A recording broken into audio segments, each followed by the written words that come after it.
ഇന്ന് August 1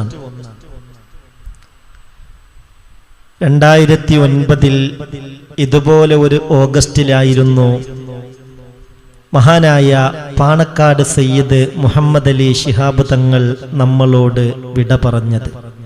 1936 May 4 ജനിച്ച് 2009 August 1 വിട പറഞ്ഞ് 73 വർഷം കൊണ്ട് സമൂഹത്തിലെ ഓരോരുത്തർക്കും ഒരുപാട് നന്മയുടെ പാഠങ്ങൾ പഠിപ്പിച്ചാണ് മഹാനായ പാണക്കാട് സയ്യിദ് മുഹമ്മദ് അലി ശിഹാബ് തങ്ങൾ എന്ന തണൽമരം, ആ പൂമരം നമ്മോട് യാത്ര പറഞ്ഞിട്ടുള്ളത്. മഹാനായ തങ്ങളെക്കുറിച്ച് അടുത്തറിയുന്നവരൊക്കെ തങ്ങളെക്കുറിച്ച് പറയുമ്പോൾ വിതുമ്പുകയാണ്. ആത്മീയതയിലും രാഷ്ട്രീയത്തിലും ഇന്ന് വേണ്ട എല്ലാ മേഖലയിലും മഹാനായ തങ്ങളവർകൾ നിറസാന്നിധ്യമായിരുന്നു. മതവും സാമൂഹ്യ സേവനവുമൊക്കെ പൂർണ്ണാർത്ഥത്തിൽ ഉൾക്കൊണ്ടുകൊണ്ട് സമൂഹത്തിൽ ജീവിച്ച് കൃത്യമായി വ്യക്തിമുദ്ര പതിപ്പിക്കാൻ മഹാനായ തങ്ങളവർക്ക് സാധിച്ചിട്ടുണ്ട്. കേവലം ഒരു തങ്ങളായി മഹാനായ പാണക്കാട് സയ്യിദ് മുഹമ്മദ് അലി ശിഹാബ് തങ്ങളെ കണ്ടുകൂടാ. അഗാധജ്ഞാനമുള്ള, ആത്മീയതയിൽ ഔന്നിത്യം പ്രാപിച്ച മഹാനായ ഒരു പണ്ഡിതനായിരുന്നു മഹാനായ പാണക്കാട് സയ്യിദ് മുഹമ്മദ് അലി ശിഹാബ് തങ്ങൾ. ഇവിടുന്ന് വിദ്യാഭ്യാസം മതഭൗതിക രംഗങ്ങളിലൊക്കെ വേണ്ടുവോളം കരസ്ഥമാക്കി അതിനുശേഷം തന്റെ നല്ല പ്രായത്തിൽ 7 വർഷത്തോളം ലോകപ്രശസ്തമായ ഈജിപ്തിലെ അൽ-അസ്ഹറിൽ മഹാനായ പാണക്കാട് സയ്യിദ് മുഹമ്മദ് അലി ശിഹാബ് തങ്ങൾ ഉന്നത വിദ്യാഭ്യാസത്തിനായി ചെലവഴിച്ചു. സാംസ്കാരികമായും ദൈക്ഷണികമായും ഒരു വിശ്വപൗരനായി മാറാൻ, ആ നിലയിൽ ചിന്തിക്കാൻ ആ കാലഘട്ടത്തിലെ വിദ്യാഭ്യാസം തങ്ങൾക്ക് ഏറെ പ്രചോദനമായി. എന്റെ പ്രിയപ്പെട്ടവരെ, ഒരുപാട് ആളുകൾക്ക് മഹാനായ തങ്ങളവർകൾ അത്താണിയായിരുന്നു. കേവലം ഒരു തങ്ങളല്ല, വലിയ പണ്ഡിതനായിരുന്നു. ഒരുപാട് ലേഖനങ്ങൾ മഹാനായ തങ്ങളവർകൾ എഴുതിയിട്ടുണ്ട്.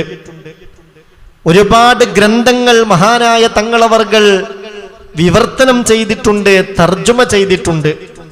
എങ്ങാനും രാഷ്ട്രീയത്തിലേക്ക് കടന്നു വന്നിട്ടില്ലായിരുന്നെങ്കിൽ ഒരു വലിയ എഴുത്തുകാരനായി, ഒരു വലിയ സാഹിത്യകാരനായി, ഒരു വലിയ കവിയായി തങ്ങൾ മാറുമായിരുന്നു.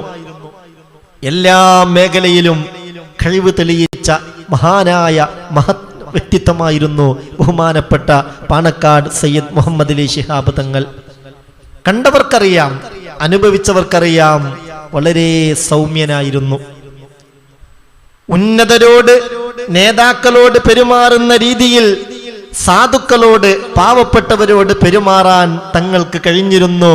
നേതാക്കളെ പരിഗണിച്ചതുപോലെ അനുയായികളെയും സാധുക്കളെയും പരിഗണിക്കാൻ മഹാനായ തങ്ങളവർക്ക് സാധിച്ചിരുന്നു. മഹാനായ തങ്ങളവர்கள் അമേരിക്കയിലേക്ക് ചികിത്സക്ക് പോയി. വളരെ പ്രയാസപ്പെട്ടായിരുന്നു യാത്ര പോയിരുന്നത്. രോഗങ്ങൾ കൊണ്ട് ബുദ്ധിമുട്ടി ചികിത്സക്ക് പോയി. ആ ഘട്ടത്തിലായിരുന്നു അവരുടെ പ്രിയ പത്നി മഹാനായ ബാഫക്കി തങ്ങളുടെ മകൾ ഫാത്തിമ ബീവി മഹദി അവർകൾ, ഫാത്തിമ ഷരീഫ അവർ വഫാത്തായി. അവർ മരണപ്പെട്ടു. തങ്ങൾ അമേരിക്കയിൽ നിന്ന് ചികിത്സ കഴിഞ്ഞ് ആ ഘട്ടത്തിലൊന്നും ഈ വിവരം തങ്ങളെ അറിയിച്ചിരുന്നില്ല.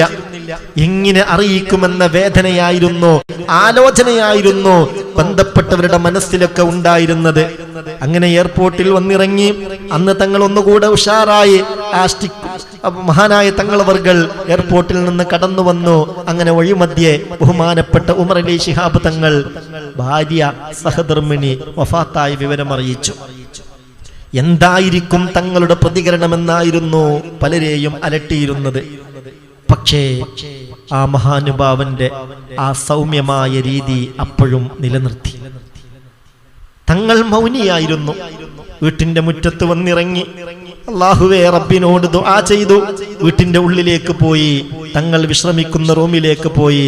പിന്നെ ദീർഘനേരം മഹാനായ തങ്ങളവർകൾ മൗനിയായി മഹദിക്ക് വേണ്ടി പ്രാർത്ഥിക്കുകയായിരുന്നു. ആ സമയത്ത് പതറിയില്ല. ഇലാഹായ റബ്ബിലുള്ള അടിയുറച്ച വിശ്വാസം, ഏത് പ്രതിസന്ധിയിലും പിടിച്ചു നിൽക്കാനുള്ള കഴിവ്, അതിൽ നിന്നൊക്കെ നമ്മൾ പാഠം ഉൾക്കൊള്ളേണ്ടതുണ്ട്. എല്ലാ ഉത്കൃഷ്ട സ്വഭാവത്തിന്റെയും ഉടമ ഹബീബായ നബി തിരുമേനി സല്ലല്ലാഹു അലൈഹി വസല്ലമ തങ്ങൾ പറഞ്ഞില്ലേ, ഇന്നല്ലാഹ ജഅല ബനി ആദമ അലാ സമാനി ഖിസാൽ മിൻഹാ അർബഉൻ ലി അഹ്ലിൽ ജന്ന. സഹോദരായി ഹദീസ് ഒന്ന് ശ്രദ്ധിക്കണം, സഹോദരി ഹദീസ് ഒന്ന് ശ്രദ്ധിക്കണേ. ഹബീബായ നബി തങ്ങൾ പറയുന്നുണ്ട്, ഇന്നല്ലാഹ ജഅല ബനി ആദമ അലാ സമാനി ഖിസാൽ. മനുഷ്യർക്ക് അല്ലാഹു 8 രീതികൾ നൽകിയിട്ടുണ്ട്. മനുഷ്യർക്ക് അല്ലാഹു 8 കാര്യങ്ങളെ നൽകിയിട്ടുണ്ട്. മിൻഹാ അർബഉൻ ലി അഹ്ലിൽ ജന്ന. അതിൽ 4 സ്വർഗ്ഗക്കാർക്കുള്ളതാണ്. അതിൽ 4 സ്വർഗ്ഗക്കാർക്കുള്ളതാണ്. ഏതൊക്കെയാണ് സ്വർഗ്ഗക്കാരുടെ അവസ്ഥാ വിശേഷണം? വജ്ഹുൻ മലീഹ് വലിസാനുൻ ഫസീഹ് വഖൽബുൻ തഖീഹ് വയദുൻ സഖീഹ്. ഒന്ന് വജ്ഹുൻ മലീഹ്, വശ്യമായ പുഞ്ചിരിയോടെ കൂടെയുള്ള പ്രസന്നമായ മുഖം. മഹാനായ തങ്ങളവർകളെ എപ്പോഴും ആ നിലയിലല്ലേ കാണാൻ സാധിച്ചത്. വജ്ഹുൻ മലീഹ്, പ്രസന്നമായ മുഖം. ആര് തങ്ങളെ സമീപിച്ചോ അവരുടെ മനസ്സിന്റെ ഭാരങ്ങൾ ഒഴിഞ്ഞു പോവുകയാണ്. വല്ലാത്ത ആശ്വാസമാണ്. ആ മുഖമൊന്ന് കണ്ടാൽ മതി, എന്തെങ്കിലും 1 2 വാക്ക് കേട്ടാൽ മതി. അൽഹംദുലില്ലാഹ്, ആശ്വാസമായിരുന്നു. വജ്ഹുൻ മലീഹ് വലിസാനുൻ ഫസീഹ്, ആശ്വാസത്തിന്റെ വചനങ്ങൾ പറയുന്ന നാവ്. തങ്ങളുടെ വാക്ക് ഒരാളെയും വേദനിപ്പിക്കില്ല. എന്തെല്ലാം പ്രശ്നങ്ങൾ, പ്രതിസന്ധികൾ, പ്രയാസങ്ങൾ ആ ജീവിതത്തിൽ ഉണ്ടായിട്ടുണ്ട്. മഹാനായ തങ്ങളവർക്ക് ഒരു രാഷ്ട്രീയ നേതാവാകുന്നതിൽ താല്പര്യമുണ്ടായിരുന്നില്ല എന്ന് തങ്ങൾ തന്നെ പറഞ്ഞിട്ടുണ്ട്. തന്റെ പഠനം കഴിഞ്ഞ് അനിവാര്യമായ ഘട്ടത്തിൽ പലരുടെയും നിർബന്ധത്തിന് വഴങ്ങി ബഹുമാനപ്പെട്ട PMSA പൂക്കോയ തങ്ങൾ വഫാത്തായപ്പോൾ അന്നുള്ള നേതാക്കളും അനുയായികളും നിർബന്ധിച്ചതിന് വഴിപ്പെട്ടാണ് ഞാൻ ഈ ഉത്തരവാദിത്വം ഏറ്റെടുത്തത്. അന്ന് ഞാൻ കരഞ്ഞിട്ടുണ്ട് എന്ന് മഹാനായ പാണക്കാട് സയ്യിദ് മുഹമ്മദ് അലി ശിഹാബ് തങ്ങൾ പറഞ്ഞിട്ടുണ്ട്. നിർബന്ധത്തിന് വഴങ്ങി ഉത്തരവാദിത്വം ഏറ്റെടുത്തു. എന്നാൽ ആ ഉത്തരവാദിത്വം സമ്പൂർണമായും എങ്ങനെയൊക്കെ ഒരു നേതാവിനെ കൊണ്ട് ഉപകാരപ്രദമായ നിലയിൽ ഉപയോഗപ്പെടുത്താൻ കഴിയുമോ ആ നിലയിൽ ഒരാളെയും വിഷമിപ്പിക്കാതെ അത്ഭുതകരമായ രൂപത്തിലായിരുന്നു മഹാനായ തങ്ങളവർകൾ അത് ചെലവഴിച്ചിരുന്നത്. അല്ലാഹുവേ, അല്ലാഹു അതിൻ്റെയൊക്കെ സന്തോഷം ആ മഹാനുഭാവന് ഖബറിൽ നൽകുമാറാവട്ടെ. വലിസാനുൻ ഫസീഹ്, എന്തൊരു വാക്കായിരുന്നു അദ്ദേഹത്തിന്റെ വാക്ക്. ആശ്വാസത്തിന്റെയും തണൽ മരമായി നിലകൊള്ളുന്ന ഉന്നത ദർജയിലുള്ള പക്വതയുള്ള അല്ലാഹുവിന്റെ ഔലിയാക്കളിലൂടെ മാത്രം പുറത്തു വരുന്ന രൂപത്തിലുള്ള വാക്കുകളായിരുന്നു പലപ്പോഴും അവരിൽ നിന്ന് വന്നിരുന്നത്. പിന്നെയോ വഖൽബുൻ തഖീ, പൂർണ്ണമായ സൂക്ഷ്മതയുടെ ഹൃദയം. വയദുൻ സഖീഹ്, വയദുൻ സഖീഹ്, വിശാലമായി സഹായങ്ങൾ നീട്ടാനുള്ളൊരു കൈ. ഇതൊന്നും വിശദീകരിക്കേണ്ടതില്ല.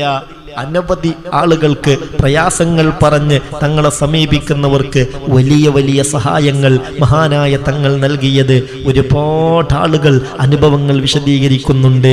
ചുരുക്കത്തിൽ എല്ലാ അർത്ഥത്തിലും നമ്മുടെ ജീവിതത്തിൽ ഏറെ സ്വാധീനം ചെലുത്തേണ്ട, ഏറെ പാഠം നമ്മൾ ഉൾക്കൊള്ളേണ്ട മഹത്തായ ഒരു അനുഗ്രഹീത നേതൃത്വമായിരുന്നു അഹ്ലുബൈത്തിന്റെ അന്നത്തെ നേതാവ് മഹാനായ പാണക്കാട് സയ്യിദ് മുഹമ്മദ് അലി ശിഹാബ് തങ്ങൾ. അവരെ നമ്മൾ വിസ്മരിക്കരുത്. പ്രത്യേകിച്ച് നമ്മുടെ ഈ സ്ഥാപനം CBMS Yatheemkhana and Islamic academy, ഈ സ്ഥാപനത്തിന് ചാപ്പനങ്ങാടി ബാപ്പ മുസ്ലിയാരുടെ പേരിടണമെന്ന് നിർദ്ദേശിച്ചത് മഹാനായ തങ്ങളവറുകളായിരുന്നു. ഇതിന്റെ പ്രസിഡന്റ് തങ്ങളായിരുന്നു. വഫാത്താകുന്നത് വരെ ഈ മഹൽ സ്ഥാപനത്തിന്റെ പ്രസിഡന്റ് തങ്ങളായിരുന്നു. അമേരിക്കയിലേക്ക് ചികിത്സക്ക് പോകുന്ന സമയത്ത് 25,000 രൂപ ഈ സ്ഥാപനത്തിലേക്ക് കൊടുത്തയച്ചിട്ട് മഹാനായ തങ്ങളവറുകൾ പ്രത്യേകം ദുആ ചെയ്യണമെന്ന് പറഞ്ഞു എന്ന് എന്റെ പ്രിയപ്പെട്ടവരെ, ബന്ധപ്പെട്ടവർ ഈ സ്ഥാപനത്തിന് തങ്ങൾ നൽകിയ പരിഗണന ഓർമ്മപ്പെടുത്തിക്കൊണ്ട് പറഞ്ഞിട്ടുണ്ട്. മഹാനായ സാദിഖ് അലി ശിഹാബ് തങ്ങൾ വളരെ കൃത്യമായി മുഹറം 10 നമ്മൾ നടത്തിയ പരിപാടിയുടെ ഉദ്ഘാടനം നിർവഹിക്കവേ തങ്ങളവറുകൾ പറഞ്ഞിട്ടുണ്ട്, ആരെങ്കിലുമൊക്കെ ഒരു സ്ഥാപനത്തിന് വല്ലതും കൊടുക്കാൻ ആഗ്രഹിക്കുന്നുവെന്ന് മഹാനായ പാണക്കാട് സയ്യിദ് മുഹമ്മദ് അലി ശിഹാബ് തങ്ങളോട് പറഞ്ഞാൽ അദ്ദേഹം വിളയിൽ പറപ്പൂർ യത്തീംഖാനയിലേക്ക്, ഈ സ്ഥാപനത്തിലേക്ക് പറഞ്ഞയക്കുമായിരുന്നു എന്ന്. ഏതായാലും അങ്ങനെ വഫാത്താകുന്നത് വരെ നമ്മുടെ സ്ഥാപനത്തിന്റെ പ്രസിഡന്റ് കൂടിയായിരുന്നു. അതുകൊണ്ട് തങ്ങളവറുകളെ നമുക്ക് വിസ്മരിച്ചുകൂടാ.